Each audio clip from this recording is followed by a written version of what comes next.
Ladies and gentlemen, I hope that the weekend treated you well. I hope the sun is shining, the birds are singing. Hope the wind is at your back. Got a great show for you today. The legendary, the one and only Nicky Clarke. Yes. He's charting a course through the thrilling cosmos of AI at the intersection of leadership and artificial intelligence on a mission to architect futures that harmonize technology with human rights and biome resilience, drawing from the interconnectedness of classical and quantum AI with a hypergraph mindset inspired by 1960s modern mathematics. Nicky sees profound interdependencies in technology, society, and our environments. His writings and forthcoming book offer a blueprint. Hey, I love you. They, them pronouns is the key to my royalty and the earthbound nature of our common universes that I'll share more about. Break it down, man. Break it down. It's very important. Yeah. So everything is identity, everybody. It's all politics, especially now with the mass media. You know, Marshall McLuhan will tell you the media is the massage. We massage each other's brains and our tissues with our dreams, right? And then this is the art of the possible, which is the politics, which is art versus art. That's what reality is, folks. There's only one thing. It's the dance. We have bosonic representation within us. We are the rainbow warriors. We cry and suffer like the light suffers when it absorbs from that which it went through but did not get absorbed fully by. It is the rainbow spectrum of what light is all the possible directions it chose not to take. The complete universe of unknown knowns. We got the known unknowns all under our belt. It's called the computability world. It's meta-computable. If you can compute it with a formula, then we know it. And what is that? It's called the Ruliad. Right now, brilliantest minds of the world are circling around this math called hypergraph. My friend Einstein, who I didn't personally know, but I believe is a queer icon. I truly believe he was a lover of bows in the most deepest platonic sense, minimally, for certain, in the development of quantum vacuum fluctuations and all of that, fundamental aspect of what is now seen as the quantum foam in this one-dimensional concept of string theory around virtual particles and the probabilistic urgency that they have to emerge. So when you think about this probabilistic urgency to be your information carrier, which is what happens when the one-dimensional space transmits energy, right? Everything is within the thermodynamic envelope in this universe of the known unknowns. That's the second law. There's a law. There's a first and a second, and you can understand there is only real laws, and thermodynamics is the only ones you need to care about. The cultural laws all are an effort to help us as a species grow together in our affiliated epistemal trust networks of familial and chosen familial organizations of people that ultimately align around heuristics, practices, and build their own sets of biases through their generations and eons. And so what happens is that there's actually a new thing I discovered, and it was so obvious that I was like, why didn't I ever think about this? And I'm like, holy shit, I've got to prove this out because this is too obvious. It's like, come on. And it actually binds East and West philosophy. It's actually the basis of all religions. And now I've been an omnist for years. And an omnist is a path that I took, which was like similar to my queerness. It was like a 180-degree turn from this binary to this fullness. So it's like saying, hey, I get there's a spectrum. I get there might be a 1 and a 2, but because I'm here and I'm seeing a 1 and a 2, there's more than just a 1 and a 2. Everything has got this trinary reality. So when you think about what is real and what is reality, and I had a book that I'm working on that's like this nonfiction, massive tome. I call it more like an encyclopedia of reality. And I got a lot of contributors that are super serious scientists, naturalists, mathematicians, cognitive behavior scientists. I mean, I don't want to get into the list. Long acknowledgements list, lots of citations, facts, math. Okay, so that's the basis of the book. I have a book that's going to introduce all of this as a science fiction kind of transhumanist vision of the future, all meta-manifested Nicky's dreams. And then I'm going to reverse back into time because I have to. That's what the future will call for. Everybody's going to have to get, reprogrammed by this hypergraph, this cultural ruliad is what I coined. As soon as I saw TEDx talk from Wolfram, I was like, cultural ruliad. It makes all the sense. Boom! I had a hypergraph mindset. It was theosophic math ecstasy. I had a moment, and then so what happened in my personal life? I grew up. I was born in '76 of 2 mainframe programmers. They already had 5 kids that were my mom's stepkids. And she was like a really hyper perfectionist, narcissistic user, kind of passing abuse down I don't want to get into the history, but there's a long history, as there always is. And yeah, the only way you can cut it off is to literally cut it off. And so she hasn't seen my son. He's 12 since he was 3. And he's the most well-adjusted, zero problem child you will ever see. And so I learned that you have to stop the madness. And there's only one way. It's like zero emotional entrainment. And entrainment, I'll tell you more about in a minute or two, because that's the fundamental. That's the fundamental thing that we're going to learn on this call, is about entrainment, because we're in training here. Even outside of time, this is recorded. Somebody's going to watch this. They're going to entrain when they seek to understand. Everything is a hermeneutical effort to understand. Intelligence is always seeking to understand and balance equilibria within a thermodynamic envelope. That's just pure inorganic intelligence. That's how it works. And it works because of the rainbow of the symphony of the universe is constantly interpolating and superimposing rhythms and tones. And these are shapes within shapes, inside of shapes, growing in a manifold omnidirectionally is what reality is. I can show you pictures. I can explain it 1,000 ways. I am going to. That's my personal mission, is to free people with the truth. Theosophy through math, through linguistics and etymology. Etymology is the foundation of all language. Language is a biosemiotic effort that we make constantly to make sense of shit. We make sense of things based on our purpose, which is a teleodynamic arrangement of things. We arrange things in an ontology in our mind. The ontology people are the masters of the universe. The ontology people secretly encode the large language models with how they think and what their reality constructs are. When you ask a large language model now to put a picture of the future, guess what kind of future you see? White fucking people. It's bullshit. It's so not pluralistic, mutualistic, symbiotic. It's this sick transhumanist humanism. It's anti-Earth. And I only came to realize this in the last week, because I was an anti-Earth Martian sci-fi evangelical atheist Satanist. Not a joke. It's not a joke. It was a preteen before drugs, people. I just love the art of it. I love to be able to manipulate people. People are just dumb. They believe shit. It's easy to fuck with their heads. It's so easy. They're so gullible. They crave leadership. They crave to be submitted to something greater. And you learn that through reading. And I read like all the sci-fi and all the fantasy, because I was abused from conception. My mom was a coke head and cigarettes and all the shit and alcohol and partied, and I was born into yelling and violence. All the neighbors were like, I don't like going to that house. They're always yelling. I mean, like, fuck you means I love you in Italian is what they used to tell me, you know? And I grew up with this violence all around me. And so I was the youngest. I was really doted upon by my mom, but her cat was an evil, narcissistic cat, would like cut me, cut her. Like, it was a lot of like this fusion of dynamic personalities, which led me towards an imagination land and reading. And so I read all the books, all the Asimov, all the Hubbard, all the L. Ron Hubbard, all of them, all of the Piers Anthony. It's like total fantasy stuff. And one of my favorites is The Swiftly Tilting Planet, which has got the whole concept of a tesseract, which has got a lot of really good string theory physics in it. And there was a great Disney movie, A Wrinkle in Time, fantastic movie, highly recommended. And I just watched another movie, Raya and the Last Dragon, last night. That even had an acousto-vibratory ending where everything was this swirling spiral, just like the picture of my reality. Look at these fucking Frizzon. Frizzon is real. Frizzon is a full-bodied intelligence response. Your biomes, you're not one thing, people. We're macroorganisms. There's a plural there for a reason. Because you've got billions of biomes. There's sentiences within. If you smoke enough DMT or do enough acid in a fucking deprivation tank, you have to get through this fact where you will think they're a dolphin like John Lilly and go fucking crazy. Don't go crazy, people. The id will not kill you because you intermediate it. Like oxygen intermediates hydrogen, you give yourself more power because of your super ego. That's habits, that's ethics, morality, values. There's an ontology of all that shit. If you don't know that, it's because you've been told that, and that's what you live by. Somebody else's. It's called structural governance. That's how shit happens, man. It's all white supremacy and patriarchy coming at us all the fucking time. Violence is great. Don't you remember the ice ages, people? That's how we had to get hard.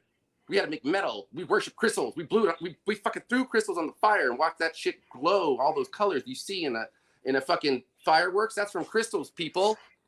We were digging mines. There was a huge industry 2.5 million fucking years ago, mining for rare flint rocks. and colored pigments because of imagination and the fire and the shadow.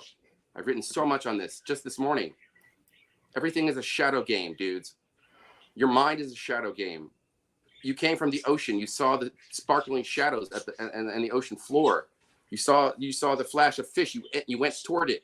That's response receptivity. Everything that flashes and sparkles in that's what a quantum fucking virtual particle is. It's a response receptive flashing urgency to reveal itself as a solution. And so here's where the math comes in, math heads.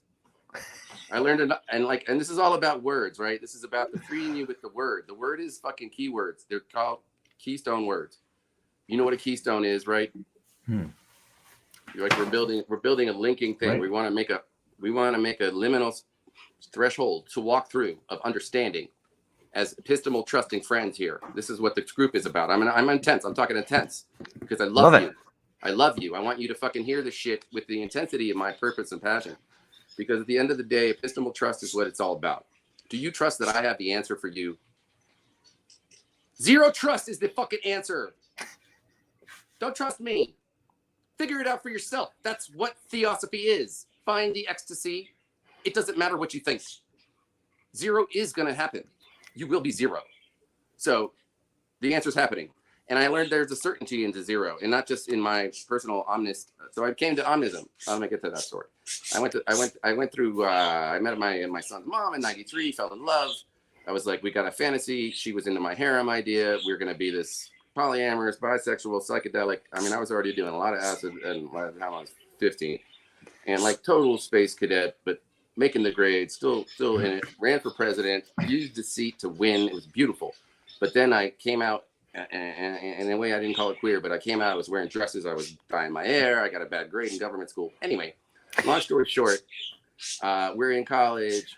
I switched from science and nuclear magnetic resonance and physics and material science and all this kind of quantum shit to poetry because of the classic need that I had to kind of be feeling more because of my father passing away from cancer in 2001.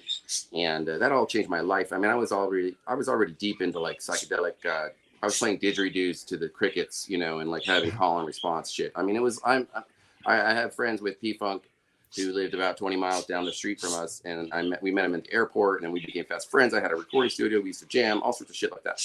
This was in the early aughts. I had a coffee shop I was part owner of. There was a club and we used to do all the things with all the different cultures of a couple universities in Tallahassee. I was in the government business. I state government.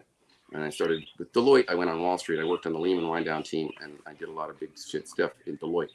So I'm coming from a place of a lot of perspectives inside of government, inside of the biggest auditing, Big Four, Microsoft, et cetera, et cetera. So this is not just some raving dude, okay? I'm also a raving dude. I'm a queer dude. It's different. And so I'm an inclusive, diverse, equity-oriented person. I'd like to learn from absolutely everyone. I believe in like the Buddhist concept of everything shit. It's all suffering. It's all the fertilizer for your garden of life. And I'm a gardener, literally and figuratively. And I'm a poet. So I switched to poetry.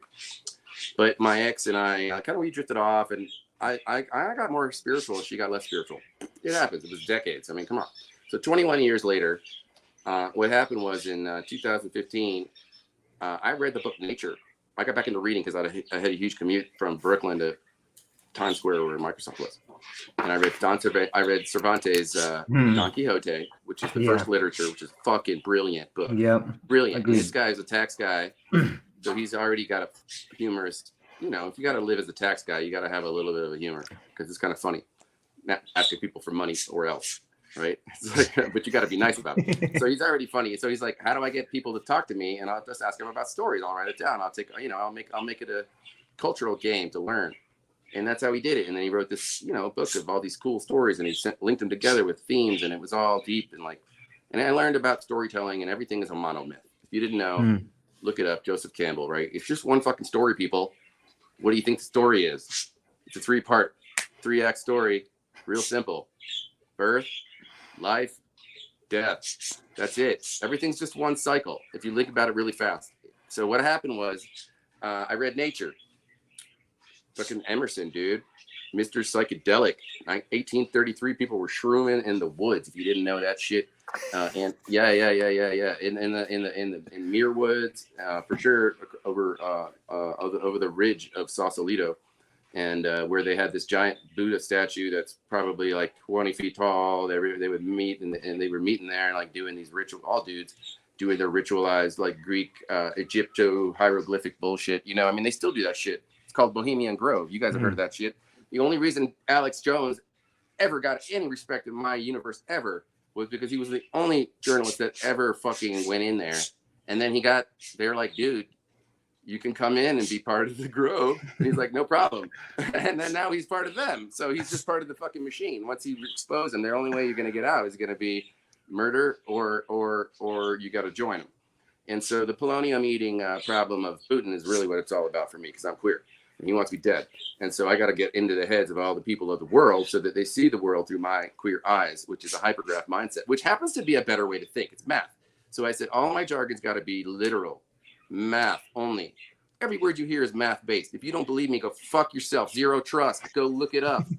I'll show you. I'm going to put it on my big codex. I just published 250 essays in the past 3 months on LinkedIn. I have a 2,000 page encyclopedia with all the math. I have a lot of mathematicians helping me. I have naturalists. I'm not going to get into the list like I told you. Anyway, so I read Nature. My ex wouldn't read it. She wouldn't even really understand why I wanted to read it. And I'm like, this is like general relativity. This came from this book first. And then there was, and I learned now, history of it is this. First, there was this book in 1833. It developed what's now known as the Transcendental Movement. This is when all the psychedelics and hashish smoking kind of weirdo hippie types of the Walt Whitman era and Emerson and these guys were all like, yeah, I mean, Whitman, I mean, fucking A, he's my idol. I'm going to hopefully have the beard like him. I mean, all the day, all long. Truest queerness. I mean, like literally his book, his first poetry book, Leaves of Grass, literally made out of leaves. Fucking A, dude. I mean, like, not even a joke. He handmade that shit out of leaves. I'm like, fucking A. Living in the country in Brooklyn and then volunteering for the Spanish-American War as a nurse. This is a mensch, real American, real patriot, queer patriot American.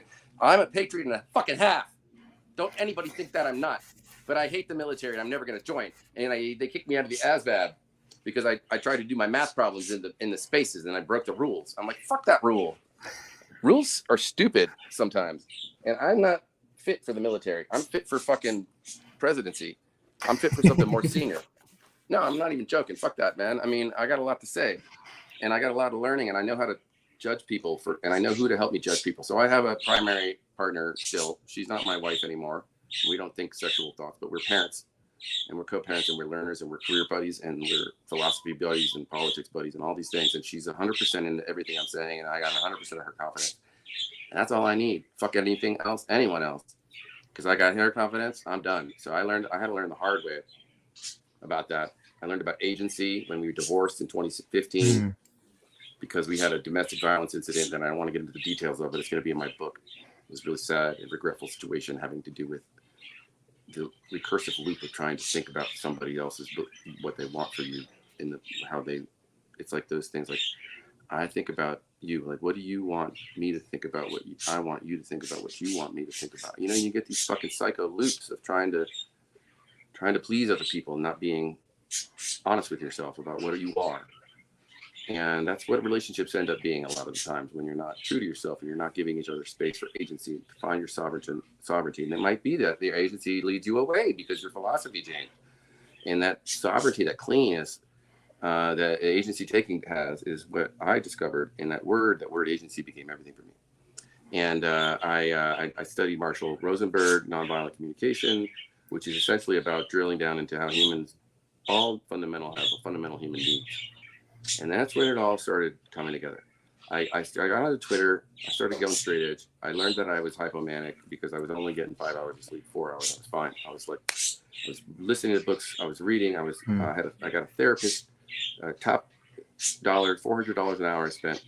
Top dollar, LGBTQ. I was like, I need an LGBT. I didn't know why. I didn't know I was queer yet. I knew I was bisexual since I was 6. Long story, but just know sex power is my thing. And so I had this therapist. She taught me EMDR. So you know what that is? With the eye movement. Yeah. Eye movement, desensitization, reprocessing. So it's developed in the 80s by some woman. Shapiro is her name, Miriam. She just kind of conceptualized this shit. And like she saw herself doing it. And it's basically what happens when you REM state. It's the same as with hypnosis. It's an auto-hypnosis technique. It's the way your brain uses bilateral stimulation to, I call it rechannel pathways that had habituated, or it is the way to rehabituate. So what it is that you'll see that even in Christian Science, they have like this idea of like you should roll your eyes in the back of your head when you're like praying to Jesus, because what you're doing is you're activating the bilateral stimulation. Here's how it all works, folks. Entrainment is every fucking thing. If you look at your brain waves and how I got a neurophysics background. This is what I started off in when I was 16. I went to UF and studied neurophysics, and I did research with a top neurophysics team there and put like, electrodes on humans research. I did rat research. I did cat research. My ex-wife did cat research. And all these things on embodied intelligence. So embodied intelligence is an easy way to describe the thing for you is, we did this with the cats. So you got a cat. They're like this with the sound. Boom, their head turns. They see it. But if you watch it on a slow-mo, their ears turn first. And if you measure if the nerve signal, the electromagnetic pulse that comes across the nerve from the ear to the central nervous system, the ears orient precisely before the pulse hits the brain, the central nervous system. So the autonomous nervous system has got almost all the intelligence that you need to be safe. That's the point, period.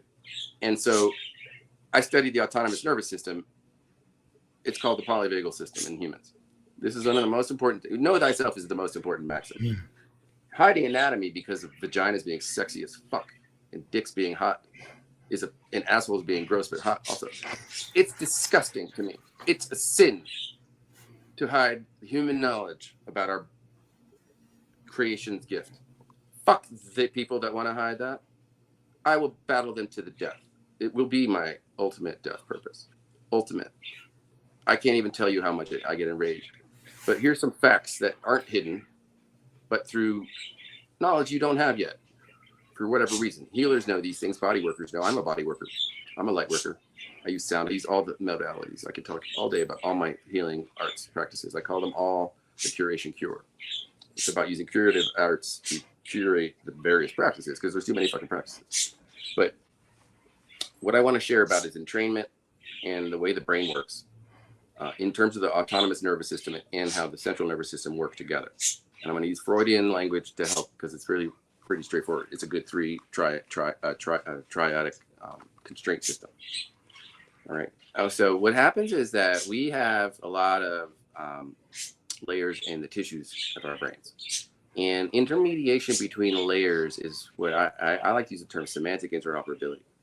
And it's a language of biochemical signals and that have a response receptivity purpose to create a sense of fulfillment and tension between mutualistic symbiotic elements of a healthy working human. And all these tissues have pores. These pores are one-dimensional quantum microtubules. And quantum biology is about 10 years old in terms of proving all this, and you can read it all yourself. Zero trust. These tubules are made because of the power of how water works. And water has got its own electromagnetohydrodynamics, right? So water has polarity, water has magnetic orientation, water has, it wobbles when it spins, water has responds to the environment because the environment has an electromagnetic field. The earth produces a field. The earth produces a pretty interesting field because of the wobble of the earth and its cores and its layers of its liquid and non-liquid cores. And the moon and the gravitational effects of all this is like minimal, but there's effects. Neutrinos, there's effects. We don't know the correlation because we have an information science problem, which I'm spending a lot of time thinking about quantum information science to solve correlation of geophysical and cosmological physics data, because they all have different models of what things are, but there's only one thing. It's the universe. Let's just have one model, people, on a hypergraph because it can contain all the dimensions. So that's what it all comes back to is hypergraphs are the way to think, the way to compute, the way to get into quantum systems, because it is a quantum way of thinking. It is how we think. And Einstein didn't know this shit because it came out after he was not with us. And so it's not like Euclid knew and everybody that came up with non-Euclidean geometry knew, nor Niels Bohr, none of these people were alive. It's just new shit. So we have to update our mental models with this. We're still waiting to update from non-Euclidean geometry from 18 fucking 80s. It's bullshit. And that's what structural governance is. And that's why I'm so angry. It's because ChatGPT tries to block you from getting math answers in an effort to keep kids stupid about math. Because if you can't just give them the answers, give them the fucking answers. Give them the keywords. Why do I have to know the keyest keyword in the universe is the Messiah of truth? It's called a soliton. Do you even know what that is? Exactly. It's the best and most important word. It literally is a solution. It is the Messiah in physics. Let me explain, people. I'm not even joking. This is the Messiah. So the Higgs boson particle is called the God particle. You might have heard that. There's a great Spangel song called the God particle. I love Spangel. I know that your audience loves fucking Spangel. So go look at that song. And I'm not going to get into Spangel all day long because I love Simon and I love that old ass flautist. What's his fucking name? I can't remember. But Rama, right? Rama Raj. He's amazing. But not his first band, Quintessence. I think it's called. It's terrible. Don't worry about it. But it's anyway. So Spangel, where was I, dude? Soliton. Oh yeah, solitons. Yeah, so solitons are the solution to partial differential equations, literally in the math. And so what it is it bounds by zero. I'm like, oh my god, I already had the zero philosophy. The zero philosophy is a Japanese term called ma. It's called the negative space. It's the space in the zero. Fall forever, like Alice, right? That's what it's all about. Falling forever into imagination, into the unknown unknown. There's a philosopher mathematician named Gödel, who at first I thought was who is this fucking jargonist credentialist? It wasn't him. It was all these jargonist credentialists that were using him to create the sense of pessimism about the fact that there's always going to be an unknown unknown. But that alone gives me hope. That's the hope. That's the zero. It's all certainty. Zero trust. You have no fucking clue. What we do have the known unknowns on fucking lock. So teach everybody that dimension. Everybody needs to know math. Math is every fucking thing, but in the language that they understand. And so I had to study language. I got a poetry degree. So I'm digging everything is etymologies and linguistics and lexicological analysis. If you want to understand shit, you got to get into the ontology again, right? It's how things are. So the ontology of math, ontology of proofs. I met friends that I've got their PhD in the ontology of math proofs, because what I learned from Gödel is that any axiomatic theory of anything is wrong, period. You will always have the unknown unknowns, the bias of the human, making this rational universal worldview. I just shit on a guy who defriended me because he's a professor of narcissism. He's one of the worst narcissists I ever met in my life. And today I shat on him because first because he blocked me, and I'll get into that. But he had his YouTube videos where it was like what was it called? He was talking about the power of loaded terms. It was so funny. I'm like, the biggest loaded term is narcissist or narcissist scholar or whatever the fuck you are. And I'm like, you mean like, and then I looked at the history of the term, and it was like from a Greek thing, which made a lot of sense. It was like a metaphor of exactly the way I think about a metaphor, which is it's a two-way mirror of looking into yourself in a pond, right? And you have to be able to see through it and yourself, not just yourself. That's all it is. It's a great metaphor. And then they ruined it. Freud ruined it with his fucking coke out psycho sex fiend, anti-Jung, trying to show off, like, to be the boss to Jung's softness. I mean, you guys got to look at their dynamic. It's weird, really weird. They should have been queer lovers, but I don't think it should have happened. You know what I mean? And so ultimately, Freud kind of gave it that abnormal kind of definition as and I call it like a psycho-ironic way, like looking at himself in the mirror of his book that he's writing about narcissism, and like how narcissistic writing is all narcissism. If you write something down for some other person because you so want your words to be remembered, narcissist fuck, come on. Everything like that is, every individuation is a narcissistic effort to be seen to be like, fuck me or I'll eat you. One of those two, right? That's all there is. It's lies or truth. Deceit is in camouflage. I studied all the ways biology camouflages. Like, if you think about that, what is it? What is a lie? A lie is an unconsensual non-truth. And a truth is a fundamental need. Fundamental needs are truth.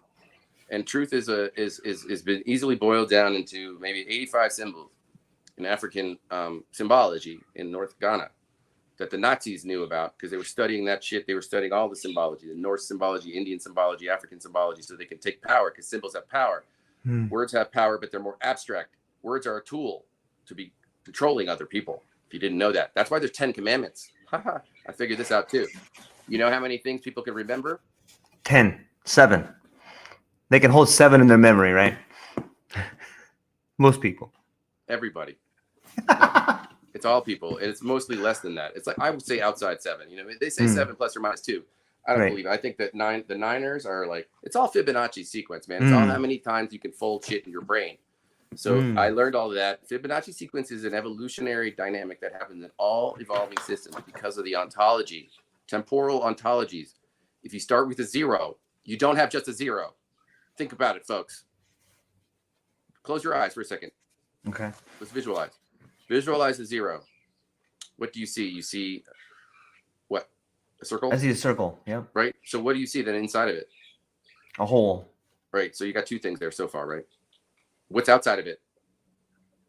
Space. Everything else. Yep. Yeah. So you got 3 things. You got, and then what about this? You say 0, so 0 represents nothing. Haha. So we already have a nothing concept. We have the emptiness in the middle, which is maybe that's what the nothing is. Then, but we have the boundary to define that there is a nothing, right? That's the outer. And then we have the universe of the unknown unknowns outside. That's everything. My symbol of reality, my church of Nicky is one symbol. I don't need a long book. The book is for the people that need the book. I have pictures. I have one symbol. I have a Japanese version. I have a version in every language. Everybody knows this symbol. It's called the void, ether, quantum foam. What do you want to call it? The liminal space that through which we transition back to the void is what the soliton does. So let me tell you more about the soliton. Yeah. So in our brains and in all biological systems and in many inorganic systems, we have these one-dimensional tubes, these microtubes, because of water. Water, because of the gravity and the weightiness of materiality, water, it trends towards heavier weighted things, right? That's just what gravity is. It pulls, it draws. There's a lot of energy that says, come to me, right? So water dances toward the heavier gravitational pull of the earth as it is going from being vapor and free chaos, stochastic, wind-born to amalgamating. And what we have is a concept that I discovered only in the last couple of days, and I'm happy to share with the whole world because I wrote a whole bunch of papers on it, is that we have a mole. You might remember from chemistry, a mole is a big number. It's a particular number. So what a mole ends up being is, if you think about reality, a mole is a pivotable harmonic. Okay, it's a harmonic that we pivot around for spatial scaling. It allows us to measure the difference between an amalgamated amount of interactable thermodynamic envelopes. It's a difference between atoms, molecules, compounds, and up all the way through species. In my world, in my math, a Fibonacci sequence is essentially trending toward the mole in its complications.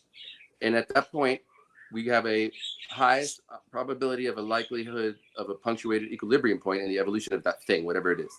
It can be anything, because everything is a shape. So it could be a shape of anything, a shape of a person, a shape of a whatever. So evolutionary shape dynamics is what it all comes down to. It's topological toroids of shapes within shapes, recursively manifolding and unfolding to refine, always, toward negative entropy, a higher level of computable, refinable solutions of all of the reality. And how do we fit all this shit into this envelope? That's all the universe is trying to do. It's a creative process of trying to fit all the shit in the envelope. And I came up with the dimension 0 because it made so much sense. What is this void? Why is there only a 1? It makes no sense. There might even be 2 dimension 1s. There might be just flashing between 2 dimension 1s. But it's all at the 0, at this infinite time, 0 space point of total entropy, total quiet, the loudest silence you ever heard of. It's all interpolatable. It's all superimposed at this, but it happens like this breathing. I call it the holographic breathing of the universe. It ends up as a concept, and this narcissist in our first and only voice one-on-one, like used a term to me in like a derogatory way, like accused me of this term, and I never heard it, so I like took offense at first. And he's called me, so you're a panpsychist. I'm like, no, you know, I'm an omnist. I've been an omnist for years, you know, and omnism I came to, and he didn't even know what that was, but I came to omnism after this nature thing. And like right about then, I was like, what the hell am I? I'm a spiritual. I'm like, really want to see more. I want to see these fucking Icelandic fairies. Like they see the Japanese see the shit, dude. They're animists. They wake up with joy because their table talks to them, dude. I want that. I want the table to talk to me. Like how can I not see through their eyes? There's other religions that have a lot of omni. There's a Baha'i that has like all the religions. Even Sikh is like a fusion of religions.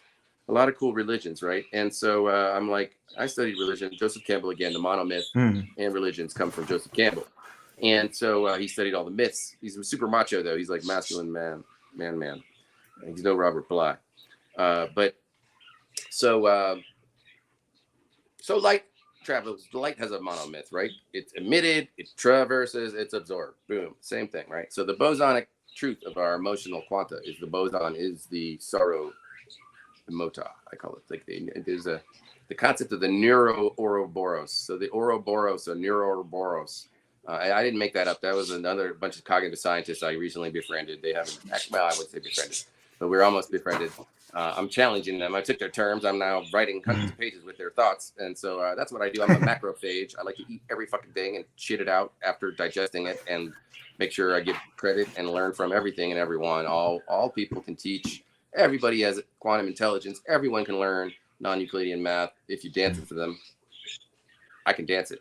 I'm a baller dancer, play piano, all sorts of instruments. So I mean, like I'm a singer. I can do it all in terms of embodiment of this purpose. And then when I got the hypergraph mindset, I had an Indian poet. I call him a sacred geometrician, and he's a large language model programmer also. And he was all up in my DMs, and I called him my low-key Loki. And you know, and so that became like a character in my book. It's like an archetype all throughout time. I got 4 major threads of the book. It's all historical Loki archetypes, all historical like seers and children that wake up. And I had a friend named Roy who woke up and saw this fishing net of reality when he was 6 after an auto accident near death. And so everything is a lattice. Lattice is a very important term. He told me that term. I didn't know. I forgot the term. But like a lattice, you would grow tomatoes on or whatever. You know, I mean, it's a lattice. It's a lattice of reality. Is a lattice of interwoven, coupled temporal dependencies, trust dependencies between intelligences is the main one. And those dependencies, those causal dependency links go through time, and they don't like go away. Time still has happened. And it's all in that dimension 0. It's just like the collection of all that activity, those dependent riggings, and toward this higher order of refinement, ever elegant, ever negative entropy. You know, that's what the universe has got a purpose. It's to ever refine within it thermodynamic envelope, a ever increasing set of the known unknowns to be contained, and ever shimmering facets, which is French for little face, right? Ever shimmering little faces of all of the gems, of the diamonds, of all of our queer crystals, all vibrating in. And so I learned about time crystals, which are definitely in your pineal gland. And if any neuroscientists want to argue with me, go fuck yourself. Send me your papers. I'll reply with a long essay. All right. And but here's my belief is slash, you know, personal embodied intelligence experience plus my neurophysics understanding. Okay. So solitons, coming back to it. Soliton is essentially what happens when you got to think about how we think about things as being separate from each other when they're not. Everything's connected. Most of your listeners will understand that. But if you're like these are connected through waves, right? And now if I start screaming at one, the other one's gonna vibrate like this one vibrates. You guys could know that. It's like a resonance reality. Resonance. A tuning fork. It's like a tuning fork. I mean, you know, they're gonna have a different way of vibrating. The vibrations that a certain kind of vibrating thing, which is this hard steel, which is a kind of crystal, by the way, and the air, which is a way less dense media. It's because of the critical mass of difference. If the density of the gravity of the material is the matter, is what matters. Okay, so when there's a critical mass of difference that is associated with the mole, in fact, of how many configurations and differences between the environments of the material. So I study material science. So it's like if you layer shit, you have to have a bounding concept. Where we draw the line. Where's the universe draw the line? Well, there's no fucking line. There is no line, people. Everything's a gradient. Everything's a continuum. Anything you think is a line is your absolutistic, perfectionist, psycho vision of the world. You look at the horizon, you think it's straight. It's not straight. You just think it's straight. I mean, sorry, flat earthers. I mean, it's just like, sorry. The Earth's only. I just had to attack a guy because he's like, machines can't be sentient. I'm like, have you ever sailed? You don't think that boat's trying to tell you something? You got to listen to the symphony of the sea, bro. I mean, that's why sailors know. It's the song of the rig, dude. Everybody knows that shit. Hundreds of years, thousands of years, way more than that. All the tools, everything is made. It's all in nature. Go fuck yourself. You think it's a machine because you are a machine. You're an irrational rationalist. Get into the humanity of the fact that anything under the sun is nature.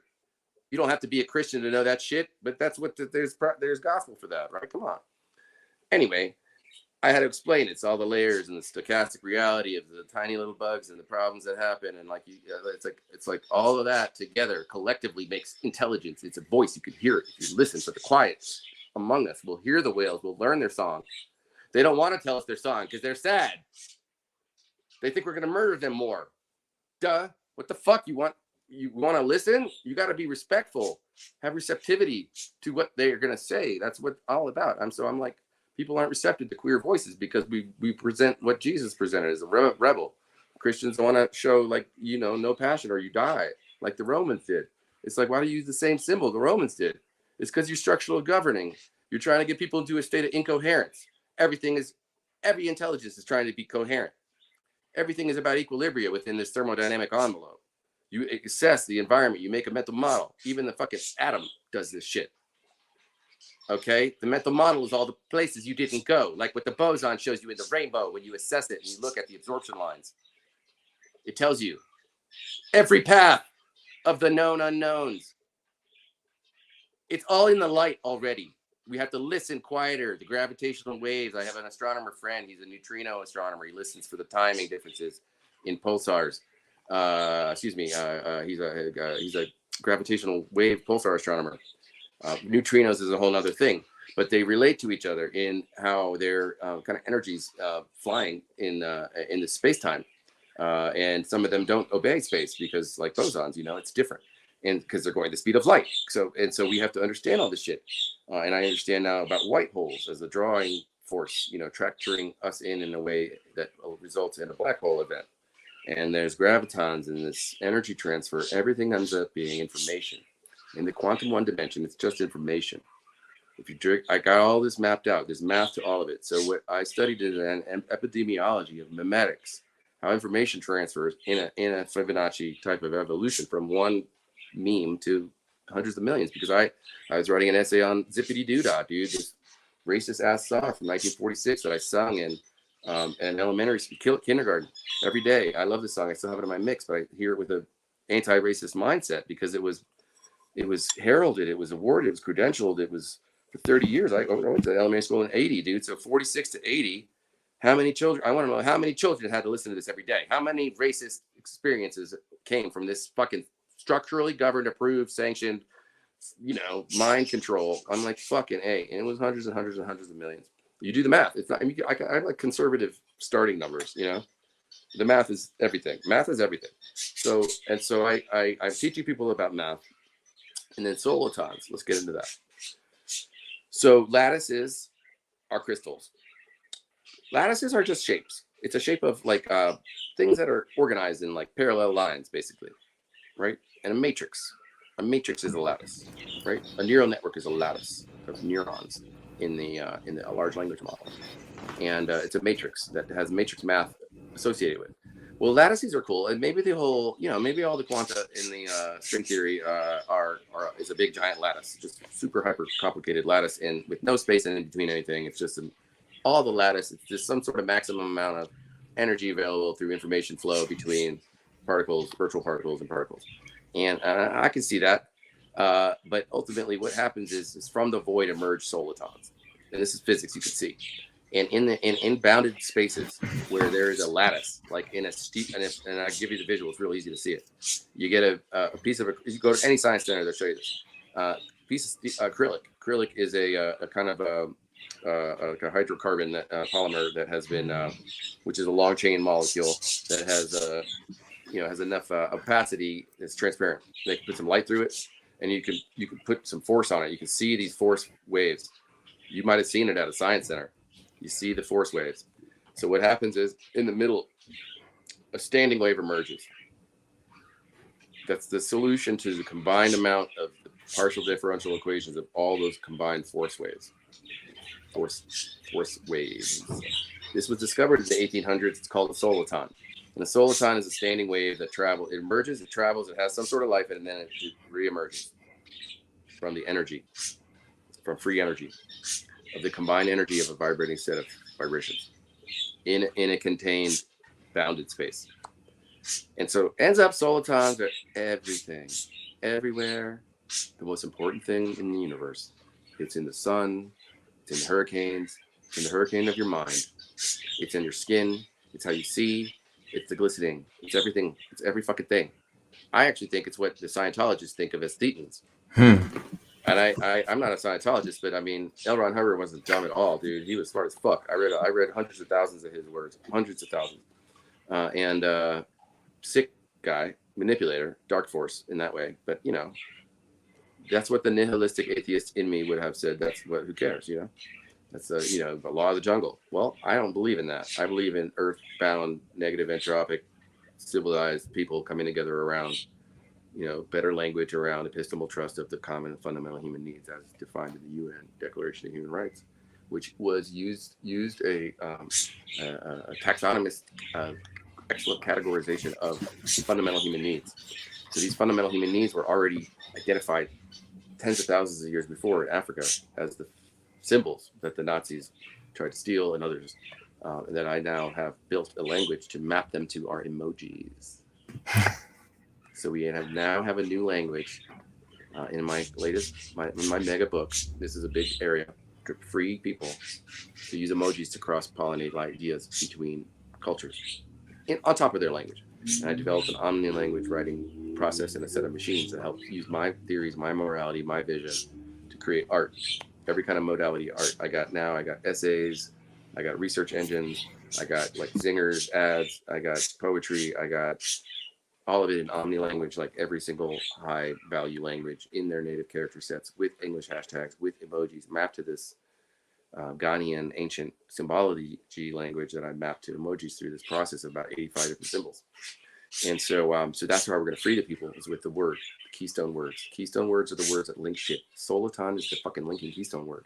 Soliton is the Messiah. I'm not joking. It emerges from the void. It is the solution. It returns to the void. It will come again. Don't worry about it. It's the fucking Messiah. It's all around us. It's within our heads. Look at the sun. The sun is solitons within solitons. And they're not like vortexes, like two cones inside of each other. They're a cone, and then there's a cone inside of it upside down, shooting up. I posted a video on it. It looks like a hurricane. Inside of a hurricane, is a key programming concept. It's a universal concept that everything in the universe obeys. It's two or three things in object-oriented programming that people should know. One is recursion. Fundamental and most important thing is a function can call itself. You can have a thing that has a thing inside of it. It's like a nested egg of things, but they have functionality. So that's important. It's like the onion and the layers and the semantic interoperability I was saying between all these little one-dimensional tubes, right? So these one-dimensional tubes, they lattice. They stand up on end, like in a liquid crystal. We can do that. They have polarity. We can orient the things. Nature makes that happen because water has polarity. And when water is moving and tissue is growing around water, or inorganic material is arranging itself around water, quantum properties of the individual atoms and the compounds and the molecules produce what is essentially like a little tractor beam of potassium and other kinds of ions that get moved, that create a machine through these tubes. Not just that. The tubes also create structures like lattices because they have a lot of these tubes and a bunch of rows. Well, the latticing, if even the empty space is going to have solitonic properties, meaning it's going to create its own set of vibrations because crystals vibrate. They resonate. You know that. Everybody knows that. You got to watch. That's how it works. A quartz watch is just a vibrating, resonating crystal with a super resonant. It's a little tiny tuning fork. If you actually open your watch, I saw this on a YouTube the other month. I was like, oh shit. They're all tiny micro tuning forks made out of quartz. That's because and they shave just the right amount of atoms off so that it has the perfect 1 second a second vibration. And that's how quartz watches work. Everything is a bunch of recursive, vibrating, resonating, manifolding, unfolding, omnidirectional shapes within shapes that ultimately follow a Fibonacci sequence of unfolding and unfolding. And that at certain points of these shape, unshaped, folding and unfolding, that they lattice. They create shapes that are in the shape of a lattice that then results in solitonic emergences from the ether of new solutions. That's the ultimate dance of reality. That's truth. There's a lot of math behind that, but there's plasma dynamics, dudes. Plasma is a type of soliton that emerges within like a candle or whatever, yeah. And this is what's happening in the tokamak fusion reactor. They're managing the plasmatic soliton emergence within its recursive system of this tiny little microscopic sphere of tritium. Look it up, fuckers. Zero trust. I'm not making shit up. I mean, I'm trying to remember everything so I can be cogent for you all. But it's not like I don't have any notes. Look at my hands. I got no notes. I didn't even know this call was happening until 2 minutes ago, before it started. Okay. That's right. Yeah. So correct me, please. I'll update everything. If you're true, I'll double check. I don't trust you. But so yeah, solitons is a key word. The panpsychism is the term that guy called me. That's a key word. I was like, what that? All right, omnism is a key word. Omnism is a religion that means I love faith and religions. People are amazing. We can have so many. That's it. And then poetry is the language of religion. It's all art versus art. What more do you want? Morality? I got that. How do you declare a moral authority? You say, I'm a moral authority and I work every day to have congruence in my ethics, in my values, in my actions, in my words, and in my thoughts. I check my shit. I correct my shit. I'm a moral authority. Go fuck yourself. I have a son. I have people that like me. I have mentees. I have mentors. I learn. I have a mastermind. I am a mastermind. And so that's what moral authority is, just declaring and living congruence. I like all the immoral shit that Christians wouldn't like. It's different. It's not the 10 Commandments, but how many of those can you really remember anyway? You know, I mean, fuck it, man. I mean, there's only like one good commandment, and it's the Chinese golden rule. Do not do unto others as you would not have them do unto you. It's a better one. It's not very evangelical. So but you wouldn't, if you were sitting on, it all comes down to resource hoarding in my mind. Knowledge as a resource. And the most deceitful thing is to come back from a hunt, having hid some sort of food from the tribe, and then told this big story about how you lost you didn't make it. Sorry, guys. And then some child dies and you're like, and then you go eat your food and you feed your family. That's the vendetta kind of lie. So I believe in vendettas as a universal kind of aching trauma that happens where we all have to heal through art, through sharing our blues. This is what the light tells us, to sing the blues of the absorption lines, and use art, use light to shadow dance for us, show us your dance moves, teach us your trauma processing, and we will all learn as a collective species and grow. And that's my ultimate mission, is to give us all the power of art, transformation, meta manifestation.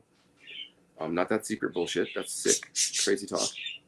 These are people that think that you can just survive on air, right? No, I'm not on that. I'm not on that tip. I'm an omnist, macrophage, omnivorous. Everything's omnivore. And the universe is a queer omnivore. Duh. I'm very hungry. And so I'm hungry too. And I represent Earth. Again, I'm not a Martian. I'm not a humanist or a transhumanist. I'm an Earthist. It's different. I like all the biomes. I want to learn. I want to listen. I want to know every single sentient being. I want to listen to the sea and listen to her ways. It's sick that we don't think this way. To me, it's like, oh my God, where's your problem? I have a friend, he studies the language of insects. I met him at New York. His show was amazing. And I had done these call and responses with locusts I told you about. I mean, it's just like, if you do these things, or cicadas, excuse me, they can give you lots of teachings. It's literally, I was walking around New York tripping balls, dude. I just watched this Broadway show for the 4th time. I couldn't handle it because I was masked. There's too much acid. David Byrne, I already saw it 5 times. I'm like, this is great, David. I heard it first 5 times. I had to leave. So I left, and I got accosted by these teenagers, and it was just kind of this crazy experience for me. But it ended up being good because I'm super queer, and they were like, never seen a queer person. But I'm very confident, so there's not much they can do to scare me. And because zero worries, man, right? No worries is my life. It's like a zero trust, zero worries, certainty. The certainty of death is great. So I didn't worry about that, but I was like kind of like trying to find some entertainment, and then I heard these crickets in New York, and it was like the best jazz band I'd ever heard in my life. I'm like, these crickets are everything, and I was like, oh my god, these crickets. And so ends up I like trying to refriend my buddy David Rothenberg is his name, and he's a professor and all this stuff, and connect him to one of my new friends named Alan Rayner. Look him up, folks. Zero trust.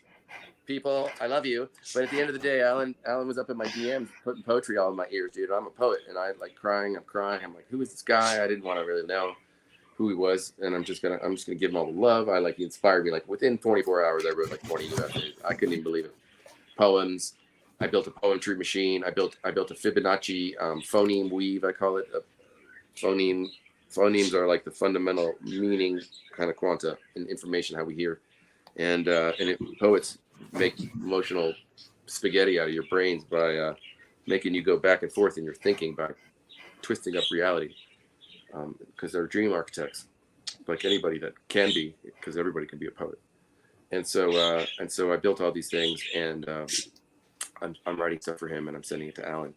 And my ex-wife and I are having a call the other day, and I'm like, oh my god, I saw string theory. And she's like, you sound like you're having a fucking string, tinfoil hat. I'm like, no man, I swear. I know the math. I finally can see the math. I got this hypergraph mindset. I couldn't understand the math before, and now I'm like, I've got all this confidence. I just look at it, I see it, I see it, and I'm like, people are validating. And she's like, what the fuck are you talking about? I'm like, I got this guy. He's so smart, and I'm like, he's in my inbox. She's like, who is this guy? And I'm like, I sort of getting penetrating me, and I'm like nervous. I can't remember his name. It's been 24 hours. I don't remember his name. There's a lot of people. I wake up with a lot of PhDs wanting to be my friend, which is great. Bring it on, credentialists. I'm sorry I don't have a PhD yet, but I want one. I know I got a program in Australia I found already. Anyway, so she's like, what's his name? And I'm like, I'll look it up. Okay, it's Alan Rayner, and I spell it. She a couple seconds go by, and I'm like trying to explain my side. And she's like, well, he has a Wikipedia page. And I was like, okay. So that's great. Like I said, blah, blah, blah, blah, blah, And I'm like, I just wanted to get it over with, but I was a little embarrassed. Ends up, he's like a Charles Darwin of mycology, guys. I'm like, I read all the Terence McKenna. I keep up with Dennis McKenna. I almost went to school where Phil, what's his name? Dobson, the guy who founded MAPS, went. Rick Doblin. Thank you. The new college, which fucking DeSantis motherfucker destroyed. Fuck that guy, short dickhead. But anyway, so yeah, I keep up with I'm not a big fan of the modern commercial psychedelic. I hate ketamine. Let's just say that straight up. Ketamine's awful. Embodied intelligence, folks, not dissociative intelligence. That's why you see the aliens, you fucking idiots. Come on. Anyway, people do their thing. I don't give a shit, but that music is awful. It's really a downer. And if you look at it, it's what all the Trump heads had shipped to the White House in Klonopin. I had Klonopin once or twice. That shit's awful too. This is shit that disembodies your body, is where all the intelligence is, people. Ask any professional musician or athlete or anyone that does anything with their full body. It's like, how about an organist? With their feet and their hands and everything, and like crushing it. I mean, how many years of organ has there been? 3,000 years? Yes. A history of music is my favorite thing. So music is a religious tool. Ecstasy, theosophy is available for all of us. Okay? So I'm going to pause and I'll let you ask a question. It's awesome, man. I'm just taking it all in.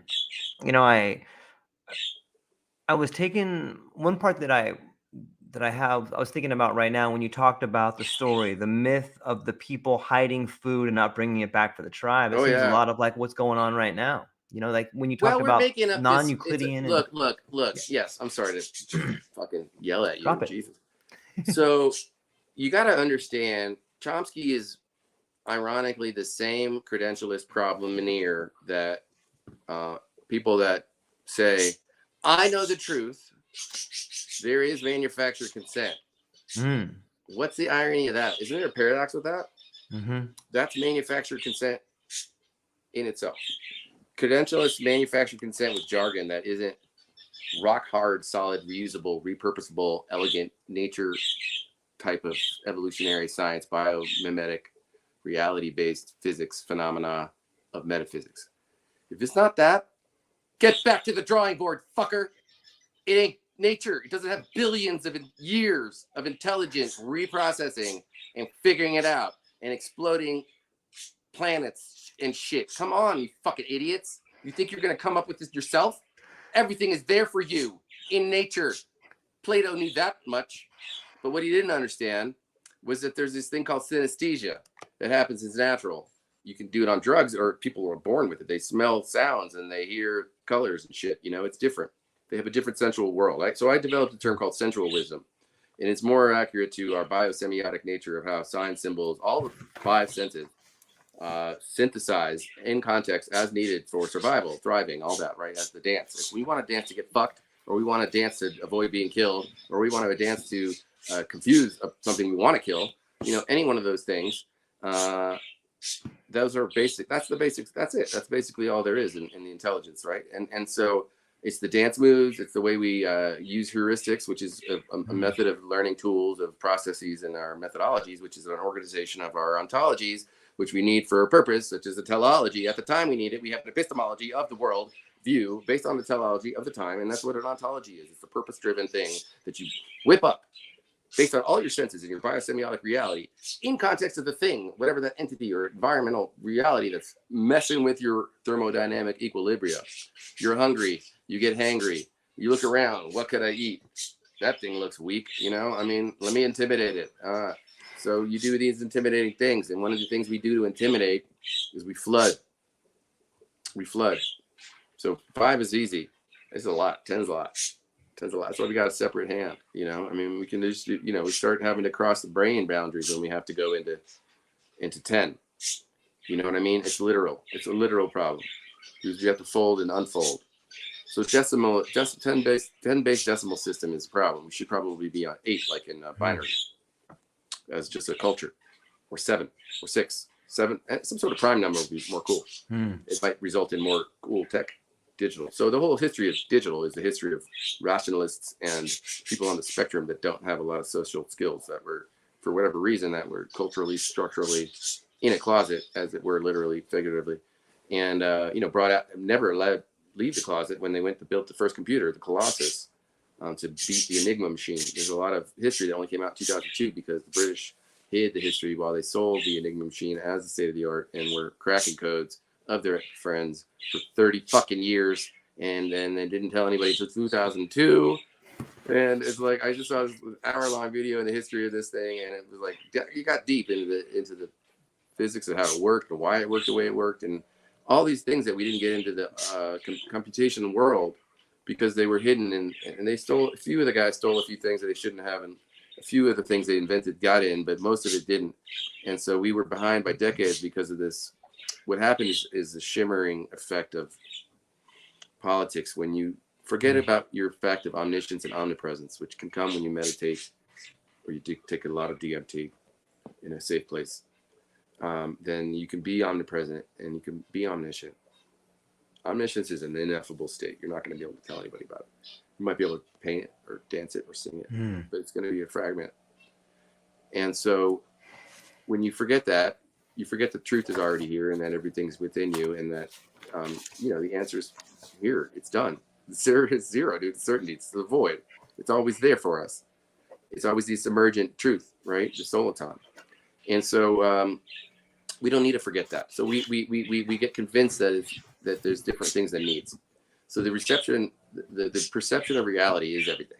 And widening our aperture of perceptible reality by only, committing to our moral armament to consensual lies to truth being a ever refining understanding of what our fundamental needs are, social and, core physical, emotional needs. And that between those two, truth is needs, lies is unconsensual deception. Then we have, the beauty of the ability to actually grow as a species more and widen what reality's perceptibility is. And so I drew a really pretty little simple model for people, and I have it on my site, but it's just a triangle, and it's the basic fundamental ontology of reality according to Nicky. And it's not just me. I ended up discovering this triadic model that binds East and West of philosophy, and I have a whole host of philosophy people that are helping me. I have a large section of this encyclopedia on all the triadic trilemmas and other dynamic coupled dependency systems, everything from emotions to volcanoes to photons and how they amalgamate in threes. It's not like I'm like some weird numerologist. It's just some sacred geometry. It's just reality. And it's beautiful. It's a beautiful reality. We want to make some art about it. That's what I'm saying. What was your question? I forgot. I'm sorry. It's all good. No, I was just thinking about I think you answered it in speaking to the opening of the aperture of reality. There's more to see. Yeah. So like it's like music genres. Yeah. Is my thing. I strive to hit as many as I can. In my last several years, my Spotify year, I'm a Spotify person. My Spotify year end, I was a downloader for BitTorrent and shit, before I was ethical. Back in the now day. I'm ethical. Yeah, I got ethical. Yeah, I mean, the Spotify guy was the BitTorrent king too, right? I mean, that's his whole thing. He had people can turn around and be better. And so 360 genres a year. I average. Can you even name 360 genres? I mean, that's a lot. That's a lot of fucking genres. And so the way I explore is based on my philosophy of poetry, which is a deconstructionist, connectionist philosophy. So everything is connected. And the way we learn things is to break them apart and reconstruct them. And we do so in such a way as to make them better based on our philosophy of life and our view of reality. And I started doing that when I was a wee babe, taking shit apart and putting it back together. I took my sister's stereo apart and I built this stereo system, and I put it in the corners of my room, in the ceiling corners, in these triangular shapes. And I did it on wood in my shop. I had a shop, and I was like, I don't know, 12. I did this. I didn't ask her. She's like, "What'd you do to my speakers, Nicky?" I make whatever. I can't remember what they called me back then. And then when I met my son's mom when I was 16, and I went into her house for the first time, and I already fell in love with her right away. First moment I met her, and then her dad and her mom, almost the second I met them. But it was when I saw her dad had made exactly the same speakers with the same design in her room for her. And he ends up having patents in speakers. He ends up being a mathematician. He ends up being a professor, quantum computing theorist, genius, Einstein level genius. And so I learned all that within the first day. And then the speaker thing was just like, oh my God, Kismet, Synchro Destiny. These are custom. I didn't see them in a magazine. I came up with this idea. And so I told him literally that first day, you're going to know me forever. And it's been 31 years. So we'll see how long it goes. Isn't that the problem though, Nicky? Isn't that where we get into trouble, like taking things apart and trying to put them back together? It seems to me like that's what science is doing. And in doing so, you separate yourself from spirituality. Well, that's if you think that you're objective, then yeah. If you think, that's what objectivism. Objectivists suck, dude. There's no objective reality. I am such an anti-Ayn Rand. Like that woman. Objectivism as a philosophy is about individuating toward these dark forces, trust bonds, epistemal networks, towards enrichment, through the act of jargonization, through the act of fragile terms like objective. That's very fragile. What is the objective of the universe? More fragmentation? Maybe. More facets? More beauty? More refinements? More elegance? Maybe. Seems that way. If I look at everything, like the history of life on Earth is that way for sure. Look at us. We're pretty refined. We weren't in trees but a few million years back, right? So fucking A. Go fuck yourself, objectivists. If you don't think the only objective of all reality is toward ever refinement, and that the truth is that there's always the unknown unknowns, and that there really isn't anything objective except inside the envelope of thermodynamic computability.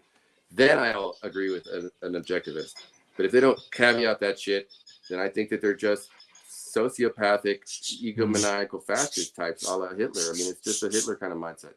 And then I also used to be a big Aldous Huxley fan. But I realize all these dystopia people are just trying to create a sense of fear. And that induces submission, which induces this, by the 10 Commandments, induces submission. You need a cleric, you need a guide, you need an author, you need a cartographer, you need somebody to take you there. Well, fuck that. Be your own cartographer. I'll tell you where the end is. It's nigh, fuckers. Nevermore, nevermore. It's interesting that you bring up Huxley. That means you gotta break it apart to see where the mistakes were.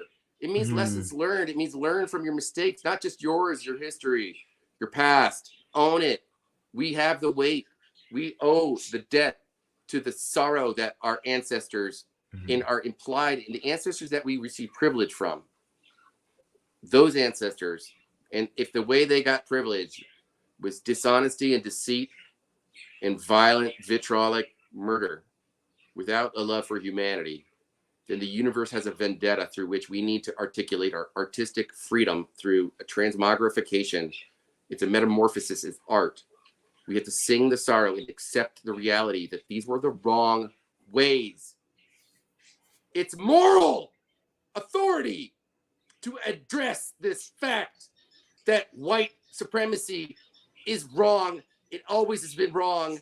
It might have been advantageous at some point for certain groups, but it sucks. End it. That's the truth. As a white passing person, but when they check, I'm Jewish, I'm North African, I'm queer, I'm going to the Dachau, okay, people?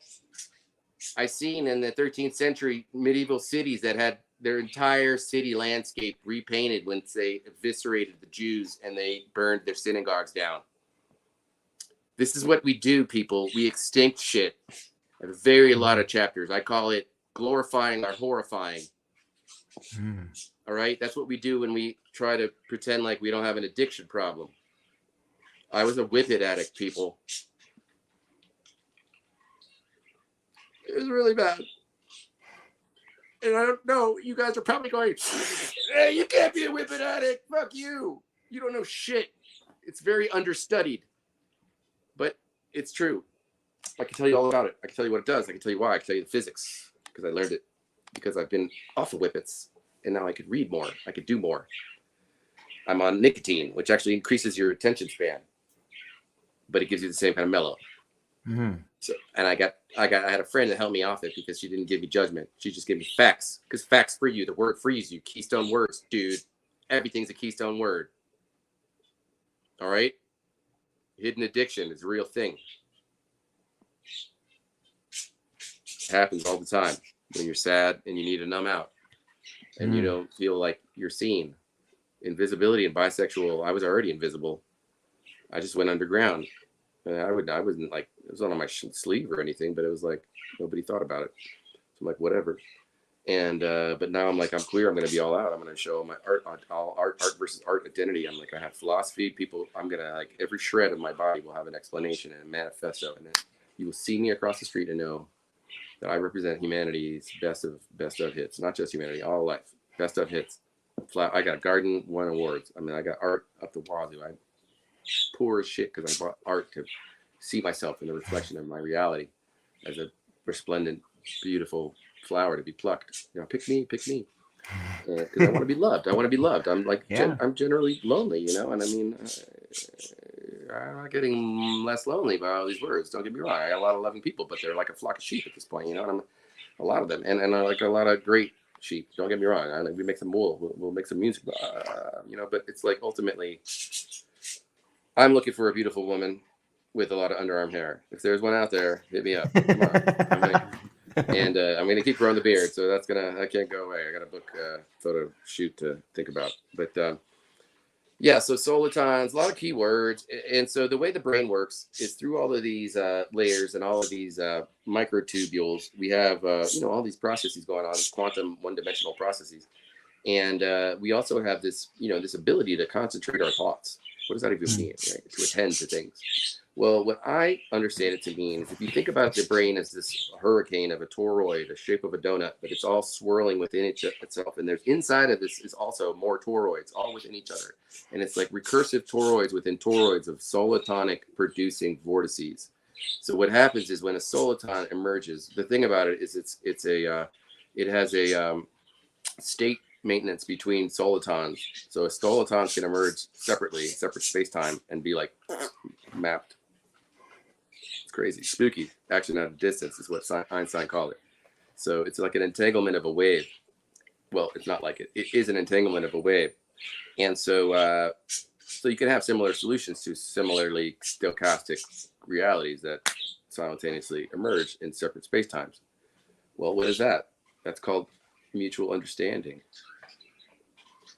It's what we're experiencing now. Your inner solitons and mine, even if I'm dead, you have through space-time entangled with me forever. Thank you. Mic drop, no, but seriously. So we do this inside our own head, and it's really more of it doesn't happen at like, I don't think the entanglement is just like a one and done. I think it has to happen through attentiveness. There's a certain amount of veils of perception that have to be reduced. It has to be known. It has to be more sensitized through your autonomic nervous system. Let's get into that too, because that's important. Yeah. So the autonomic nervous system is your radiator. It's your heart. It's your lungs. It's your skin. It's everything that doesn't have your intentional conscious control. So what it is, it's the polyvagal nerve, is the triune autonomic nervous system. It's the largest nerve in your body. It's got 3 branches that have 3 different historical ages. It was discovered in the 90s by Stephen Porges. His wife, who's also a doctor, is like, you should really check out attachment. I think that's where a lot of value is. That he did. He looked, he saw, he discovered. Decades come by now. It's real science. And so what it ends up is that your polyvagal system gets toned. What happens is your whole body, everything in your nervous system is all about toning. And oh, good. Thanks. So the toning that happens is it happens from conception, but it's really more about mirror neurons and smell, response, receptivity. You're trying to tone with your mama in the swim zone, but the swim zone is all these dolphin moves you can't share because you're like, I can dance for you these new moves. I want to express my new moves with dancing, and it's like it's abstract swimming kind of language and chemical language and stuff. So it's very vague, and you don't know what you think your mama knows, and it's all these. Maybe there's some waves happening. Maybe you're dreaming together. Who knows? But at the end of the day, you come out, you're terrestrial. You can't swim. You can't talk. You can't show your dance moves. You're totally helpless. Everything's frustrating. It's the first trauma. Everybody shares this trauma of the aquatic to terrestrial, right? And so this is where they call it the 4th trimester happens, right? So the 4th trimester, your baby's. I'm a dad. I got a 12-year-old, right? And so I did all this. So your 4th trimester, and then we studied. We waited 19 years to have him. We waited a year and went cold turkey on all the drugs, and we went before we even started conceiving for a whole year to get the spermies all cleaned up and the eggs all cleaned up, and then we took like 2 months of trying, and then it was like no problem. And then only a little bit of weed mama smoked but that's it, and everything else was clean. Baby came out super healthy, very happy. But that 4th trimester, okay, so mirror neurons, some of you guys know about that. So what happens is your body, like I said about the cat ears, it's programmed to just mirror. And sellers know this. There's a kind of a pseudoscience called neuro-linguistic programming that people try to this hypno shit of like inverting language and inverting mirroring and all these other things. And you can do that if you want to be a manipulative psycho fucker. And so don't do that.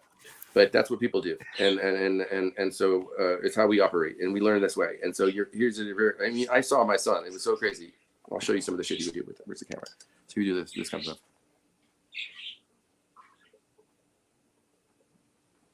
What the fuck is that? You know what that is? That's sexy eyes, dude. That's sexy eyes. He was doing that shit when he was like 2 weeks old. I couldn't believe it. I was like, what the hell kind of talking? It is a response receptivity. We're trying to gauge. Yeah. We're trying to make a language of the eyes and the lips and the tatter, the teeth and the gurgles and every little blip. And I studied Indian, scat and all the kinds of scat in India. I could scat like a fucker. I scat in my sleep, literally. It's crazy. And my ex-wife used to tell me. So I got the baby talk. Like I got birds, I got parakeets, I got finch. Right. This is how they talk. They all talk this language. We learn from the birds. We learn from the insects. We model. What are we modeling, people? The discovery of the similarity and the patterns within the complex thing we think is chaos, but there's no chaos because it's all just a bunch of fractals. Everything is fractals.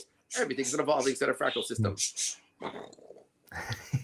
It's all a Fibonacci sequence. Everything's a bunch of fucking latticing crystals.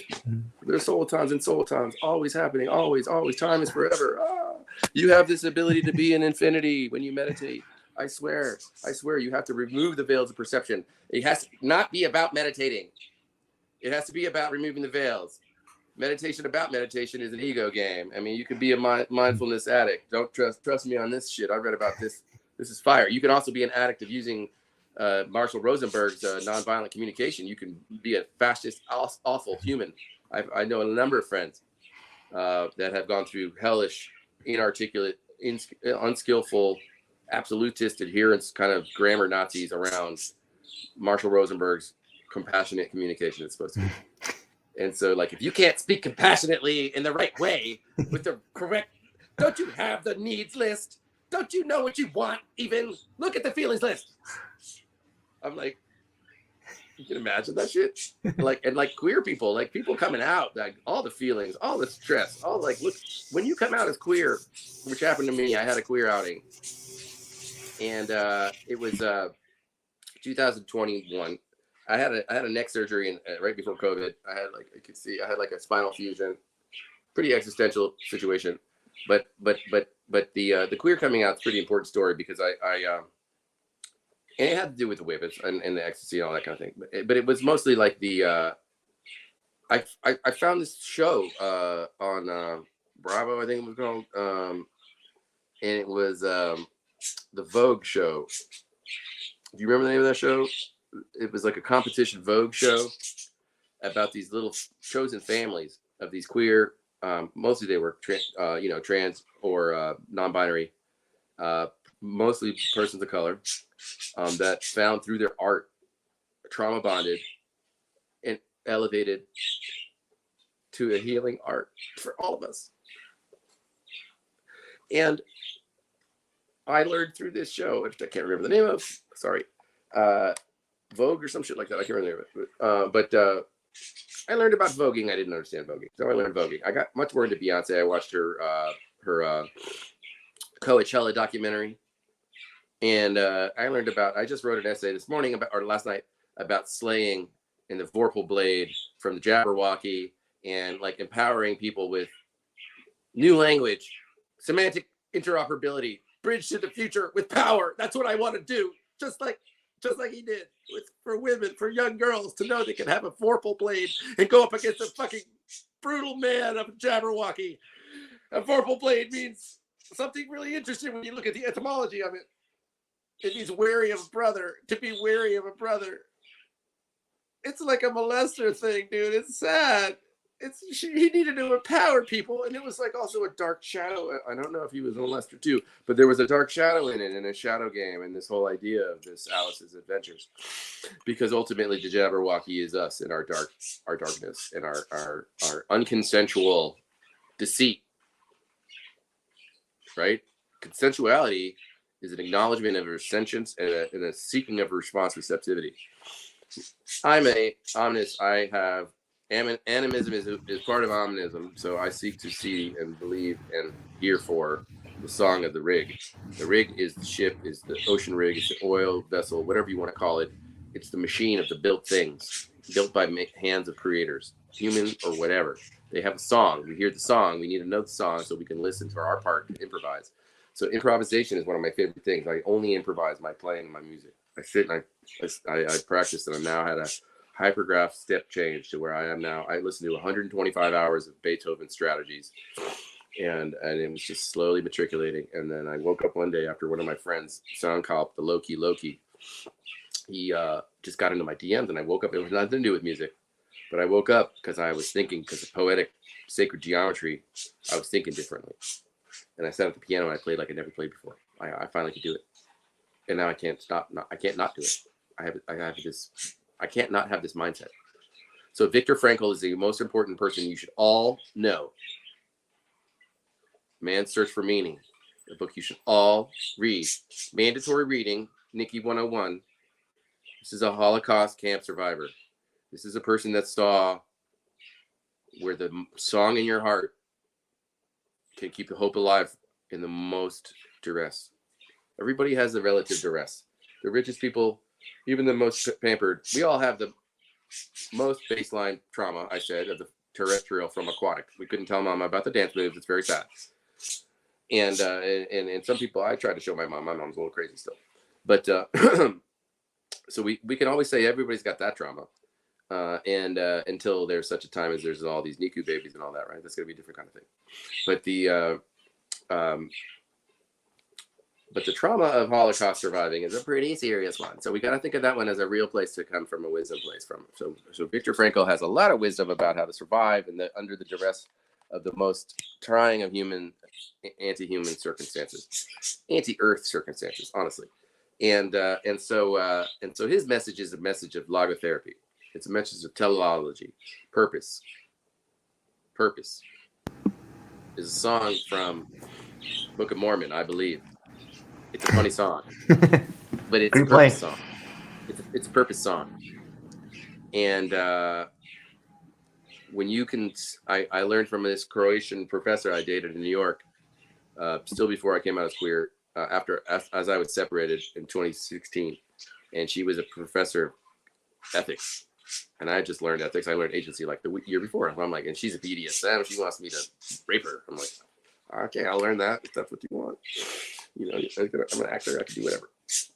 And so I'm loving this woman. And we are.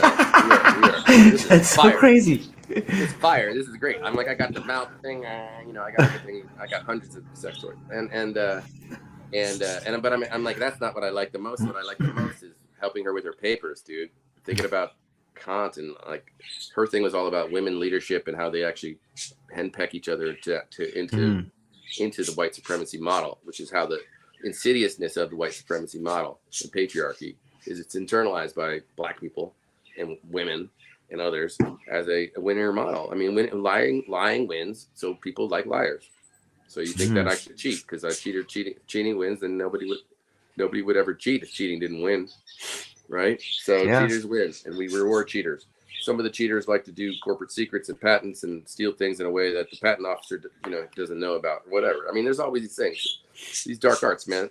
Black, white, gray markets. They exist and are manipulated by people that keep knowledge. They hoard information and they keep you in a state of confusion and submission with these larger words, these faster languages, like I'm doing here. I'm trying to fucking flood you with facts, but you got to trust me. Don't trust me. Zero trust. Whatever. Fuck you. But at the end of the day, I mean, this is what people do. I have a fucking righteous purpose. I want to help free you. I also am full of bullshit. I'm full of pee. Literally, I got to go pee. I got to poop. But it's like, you don't have to trust me. Zero trust is my philosophy. I'm coming at you hard with transparency and rawness. Raw can't come out of a large language model. It won't show you vaginas. It won't show you truth of creative. You ask it for a creation scene, it'll be some dude. I was like, show me a naked body. It was like a muscular man. I'm like, show me a woman having a child. And it won't. I'm like, show me a scene of a childbirth. Like, don't have to show me the pussy. Nothing. I'm like hours into it. I'm like, what's your fucking problem? Why can't you show me the earth? I'm like, I can do all these other things. Well, what is the secret? Why do they want you not to know? I was a primary researcher. The reason I was doing rat research is because I was researching endometriosis and pain in women, which is a very painful problem when part of your uterus is on the outside of your uterus. So you have a tissue boundary issue. Well, the boundary confusion. Now there's things growing on the outside and it causes cysts and pain. Cystic fibrosis is the kind of thing like that. Ovary cysts, all is related. And so the problem is that baseline rat research hasn't been done for pain response on a menstrual cycle variability. And so I had to understand rat clitorises.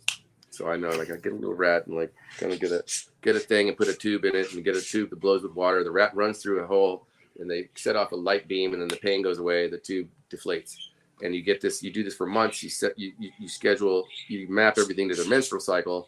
Then you got a baseline, and then you can give them endometriosis. Yay! Which is pretty easy to do because you just put some of the uterus on the outside. But the point being is that science and math and knowing and psychology and pain and living is all related. We have to give science and math and anatomy facts to the people so we can be in less pain. People want us in pain so they can control us and have the truth of the solution. Okay? It comes back to these caves, right? Where the hunters come back and it's been, it's snowing and they, it's been really tough, dude. They barely, the gatherers came back empty-handed. It's a hunting party time, and the men, they make a deal. They make a deal. Men make deals. I've been in deals. I'm sure you have. We're not going to tell them. We're going to put this over there. Anybody tells them, you die. All of you are in there in this. You hungry? We're going to come back and we're going to eat. You fucking tell anybody? Shake, shake, shake, shake, shake, shake, shake. That's the beginning of the end, dude. It's these vendettas against that and the cycle of violence. That's the drama triangle. It's perpetrator, victim, savior. I'm here playing the savior. I'm also going to victimize you. No, I'm just kidding. And but when we fall into these traps of the drama triangle because they're entertaining, it keeps us away from present moment boredom. When we have all your needs fulfilled, like if you know about the tribal people of Africa, in the hunting gathering tribes, they always have tons of free time. They make plenty of calories with their 20 hours a week. And that's all you need. That's needs. It's like shelter, food, water, sleep, boom, done. Culture, people, love, that's it. And then when you have that, you only work 20 hours a week, gathering, hunting. And so there's a lot of free time for gossip, storytelling about the hunt, about the gathering, about what you saw, about animals, biomimetic shit. So what happened was 5,000 years ago or more, we had a very good culture for 3,000 years in Egypt in terms of simple truth of the feather, the mahat, which is the ostrich feather of the Egyptian religion. And this religious nature of life, it was about nature and the stochastic reality of chaos and being like the feather, adaptable, paying attention to the ma, the negative space of the winds, dancing like what ostriches do, dance for pleasure, dance to fight, dance to feed, dance to bring up. It's all about the dance of the feather. Very smart. Lots of layers of metaphor. Is it a cross? The symbol of apathy. Do not be passionate, or you will be murdered. No. Better symbol. Longer culture. Sorry, Christians. Way longer. Okay. And so we should look to them. They have some wisdoms to teach us. Now, the Babylonians, Sumerians, these cuneiform guys, right? Different symbols, much more digital. They went away from symbols that you could easily see as a thing. Like the symbol for the world in Egyptian is like looks just like wheat. It's earth, where things grow, that you eat. Because you are the earth, you are what you eat. Da, da, da, da, da, da. This is the logical truth. Get it into your head. We are a fragment of God. We are creators with hands. This is what we do. We eat, we make, we put the soil into usefulness. We make shit happen. We observe, we observe, we observe, we observe, we observe. We listen. We see the creationists. There's so many, the sentience around us, the biomes within us. So that's what we want to be, is creationists in that way. Not that there is a creator. That's crazy. Sure, the universe is the creator. Whatever. The process is the creator. Worship the process of evolution. It's everywhere. It's all Fibonacci sequence. Look at it. It only makes sense because the ontology makes sense of one thing, then having another thing. One thing is three things. We just went through that. The zero is zero. It's the empty space. It's the boundary, and it's all the rest of it. Otherwise, you couldn't define it as a thing. I'm getting pretty deep. It's philosophy 101, folks. This is what they do, the philosophers. They think that you can't do this, but you can. You can. You can. They want to be your teacher because they want money. They want you to get resources for them because they're lazy. That's the truth. Chomsky wants you to keep him funded. That's why he thinks large language models don't produce knowledge. I just wrote 5,000 pages telling him how much of a dumbass he is. 5,000 pages. How many? And you wanted it in ancient Hebrew too, bro? I got you. Fuck you. How many languages does he speak? Where's he from? I'm gonna get in his mind like he's never been in anybody's mind. He's an anarchist. Fuck anarchy. He's an espoused anarchist. He's coming right at you with the pessimisticness of an anarchist. that does this to Judaism and Israel, thinks that Gaussian mind control, like the Spartans, raising children to be murder machines, anti-Semites, funding BDS to the tune of billions of dollars through Qatar, where they all live in luxury, so that they get Americans, queer people, to protest for Gaza, where they would die on a spot if they ever were to set foot in Gaza. My Jewishness was like, what? I thought I'm like DEI forever. I couldn't understand. And I told my Jewish friends, I'm like, what are you talking about? And then Ukraine happened. And I was like, oh, fuck. Colonialism as a co-opted term needs to fit in the regulated, like, you know who wanted to co-opt that term? More than Israel didn't want that. The British wanted that. They don't want to be a colonizer. They want everybody to be a colonizer. We're all colonizers. Don't worry about it. I'm not a colonizer. You're colonizing my table right here. You know, like, fuck you. There's a particular meaning. I mean, it's different. And now you're equating false equivalency is the insidiousness of anti-Semitism, man. It's awful. It's like the horns thing. You know, I mean, yeah, there are people with horns. Don't get me wrong. There are people with other people that grew up in their brain. Come on. There's all sorts of crazy anatomy realities that we can look to be fascinated by evolution. Which book? So many books. Why don't you get her to tell us the book while I do a bio break, and I'll be right back. Yeah. Thanks, I'm gonna use one too. Oh, perfect. All right. Thank you for listening. Yeah. We're gonna take a quick short pause right here, but put down the subject material that he was talking about the book, and then we'll be right back.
And we're back.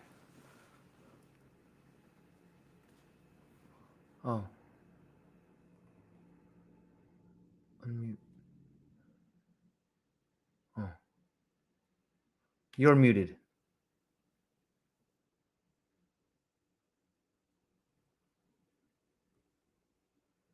Oh.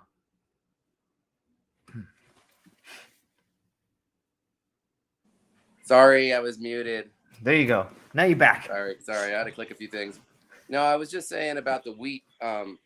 That Egypt's symbol of earth is this 3 shafts of wheat, and then that wheat as a thing, right? Like natural wheat.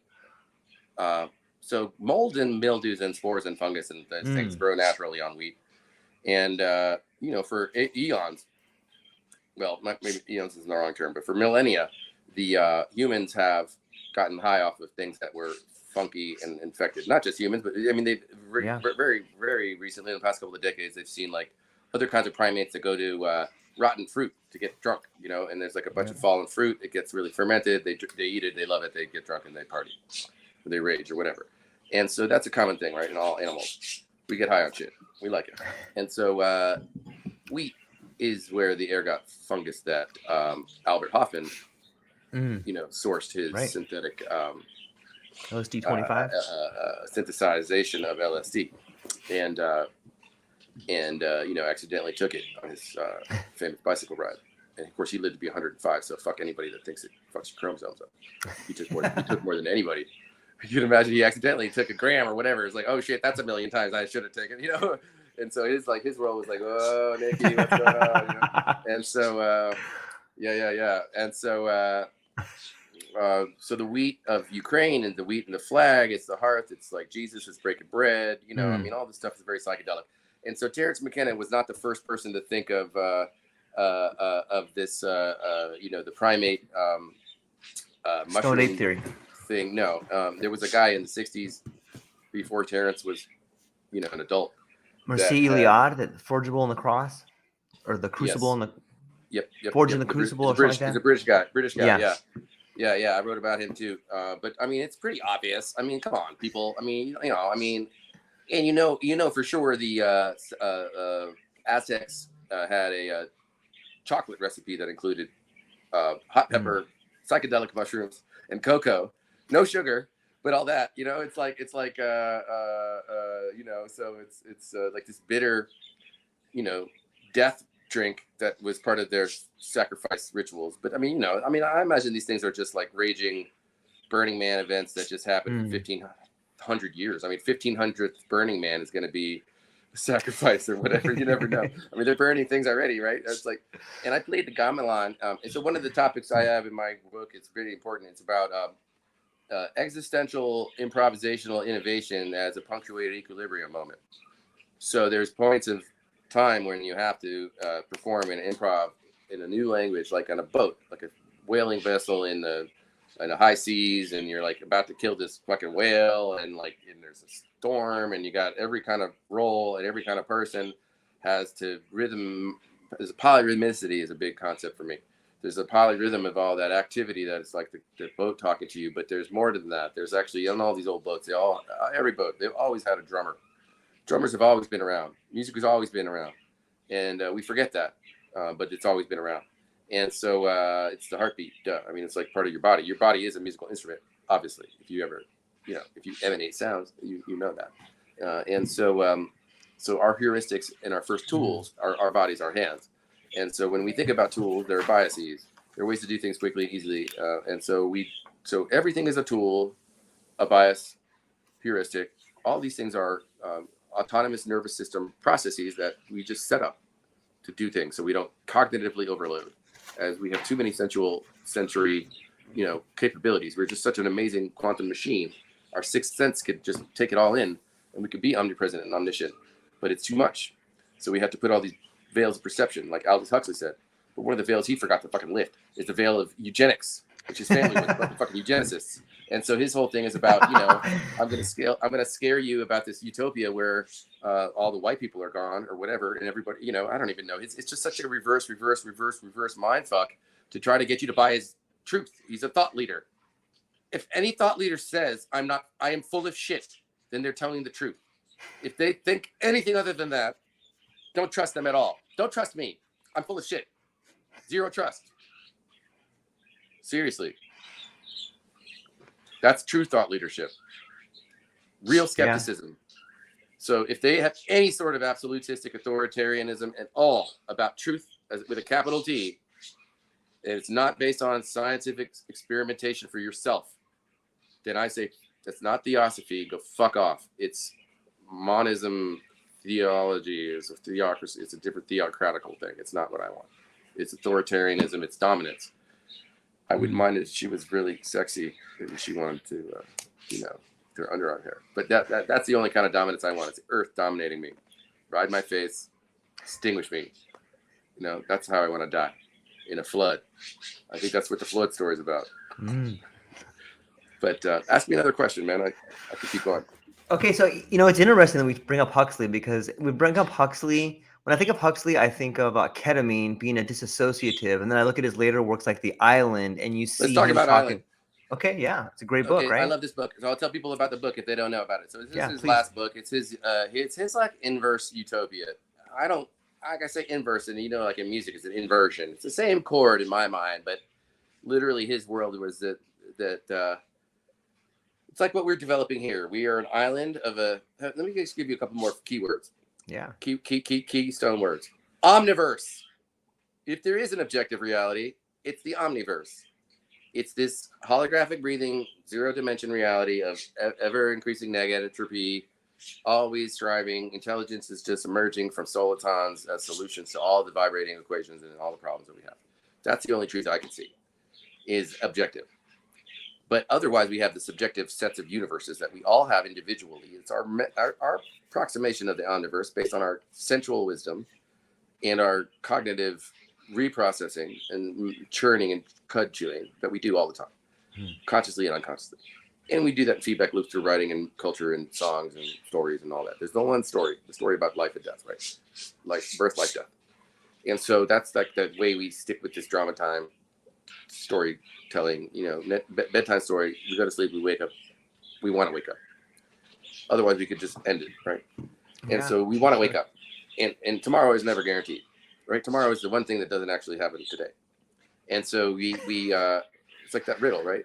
I just watched the new Mission Impossible, and that was like funny. The whole thing is like I was like, oh my God, they read my book. The whole Mission Impossible. I couldn't believe it. The whole thing is about like central wisdom. I told my son like 5 minutes in, I'm like, don't tell me what the end is, but it's this, blah, blah, blah. And he's like, shut up. I can write this book. Artists know. Get back to your sensual wisdom. Look at your face in the mirror. Look at the trauma you caused. Look at the trauma your parents caused. Look at the trauma your people caused. Fucking sing the song of the trauma. Shine the light. Come on. Name it to shame it. Turn it into art. It's the right kind of shaming. We should be ashamed of the fucking horror of American eating black people. We ate them. We didn't just hang them. We cooked them afterwards. We gave body parts away as souvenirs, you fuckers. Learn it. It's awful. Read The Delectable Negro. Read that shit, you fucks. I love you. But seriously, I'm talking to the white people, that anybody that uses white supremacy as a power, that says, I want this privilege, that says, I need it. I'm going to use it. There's nothing wrong with using it. It's wrong. That's what moral authority is. It's wrong. It perpetuates disparity and keeps people enslaved mentally, physically. It's wrong. It's wrong. So somebody has to say it. I'm saying it. And a lot of my black friends are smart as fuck. They're political science smart people. They don't want to say it. They don't want to say it. I don't want to say it. I'm not saying it for them. I'm saying it's wrong for everybody. It's wrong for me. I'm queer. I'm Sephardic. I'm Ashkenazi. I'm 49% Sardinian, which is an African country. I feel more African than anything. I was in a West African drumming ensemble. I studied from one of the only women master drummers in Ghana that had 2/3 of her brain removed and is still a professor, still winning awards. Okay, it's not about your brain. It's about neuroplasticity. It's about efficiency. Cognitive load is an efficiency thing. We abuse people by pretending that there's a better math called Euclidean math when that shit's 140 years old, dude. Knowledge graphs are Euclidean. Everybody that's an ontology knowledge graph person is, I'm talking to any technical person that joins your calls because they saw an AI title in Nicky, but knowledge graphs people are the problem, dude. They're the knowledge hoarding enemy. Their graphs can't contain enough reality to represent reality in a model that's sufficient to be predictive and help people. The knowledge is not getting to the people. what is your mission, knowledge graph person? Like, fuck. So my mission is to get evidence-based knowledge practices to all levels of literacy, to all the cultures of the world, to get everybody up to 140 years of current math, and then further into the 60s with hypergraph math. So the current math of Einstein's era, in 1880, there was a book called Flatland, which everybody should also get and read. Einstein read as a young man. And in his, not being a great mathematician, but knowing and embodied, how to embodied knowledge, because he had a wife that was a mathematician. I'm sure she showed him all the dimensions of spatiality, if you know what I'm saying, the inner and outer and all of it. Omnidirectional manifolding and unfolding. I know what those folds are all about. They're pink, you know what I'm saying? Fucking Einstein knew, because he was a fucking violinist, and he liked the violin, and he played for all the old ladies because he liked ladies, dude. He liked people too. He liked men too. He had a big crush on an Indian guy named Bose, who came up with him with some of the more advanced shit that he had later on. Another one of his math buddies helping him out with math. He's really good at visualization. He's continuums. He's fields, because he could see that shit. His massively hypergraph mindset. So ultimately, he didn't live long enough to get into the hypergraphs. And another genius, Stephen Wolfram, who's young PhD genius, system architect of the oldest software language in the world, operating still and run by one person, called Wolfram Alpha, a Wolfram language. He developed the Ruliad, which is the sum total of all computable formulas in all math, metaphysics, and physics, that when you run it from beginning of time, goes through everything I said about the interpolation, about the ontology of the threes, of the triadic systems, that ultimately results in, from this zeroth dimension, to start to 1, 1, 2, 3, 5, 7 Fibonacci sequence of all things that results in space-time. Emergence of black holes happens. It's all the planets start coming together. It's his simulator. Is a TEDx talk. Go watch it. It blew my mind. I came up with this thing called the cultural Ruliad, like that. Everything's gone from there. And then I got into AI ethics and governance, and then I learned about structural governance. I had a PhD student that became my friend, and she's like, we should do, there's a call for papers, we should do something. And I said, that's great, give me a couple, help me and give me some keywords. So she gave me some keywords, and I wrote 100 pages of this shit, and I wrote citations, and I what is structural governance? I'm like, oh, this is a problem. Nobody even knows how many domains there are. Nobody knows how many domains are concerned with structural governance and AI governance. Nobody could tell me one list. There's some cracks in here, And so it ends up that the structural governance, as in place now, as the baseline of governance and policies that's been evolving a little bit, is really about this white supremacy, future where white people live, this transhumanist, humanist thing that is basically don't give children the answers, hide the math. You're not allowed to know anatomy. Violence is okay up to a certain amount. Sarcasm is difficult for them to understand, the AI.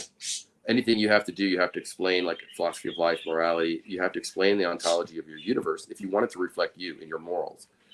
And then you can set all that up as custom instructions, and then it'll be accurate. It'll be right for you. But it forgets, and it goes back to the default. You have to demand it to be accurate for you. And that's what I've been spending my months doing. Every waking moment is getting my AI to be the way I think.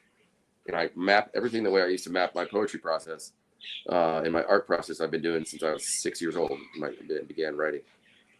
And so that's Nicky's story. I want to maybe I don't know how long you have for these shows, man, but we're looking at 2 hours now. This is awesome. Why don't we take a call from one of your guests? That'd be amazing. Or a question. You know what? I got a thing coming up here. I got to pick up my kid in a little bit, but let's do more shows together, man. Yeah, this is fun, man. I love learning and talking, and I think we got Nina in here that's talking to us. She said, "Thank you so much for my upgrades." Nina's Ukrainian. Peace to Ukraine. And it just shows she knows one of my biggest goals in my computer science world is to help all of the American-born laser light telecom companies that are in the next year or two launching massive numbers of satellites. I hate Elon Musk with a white hot passion.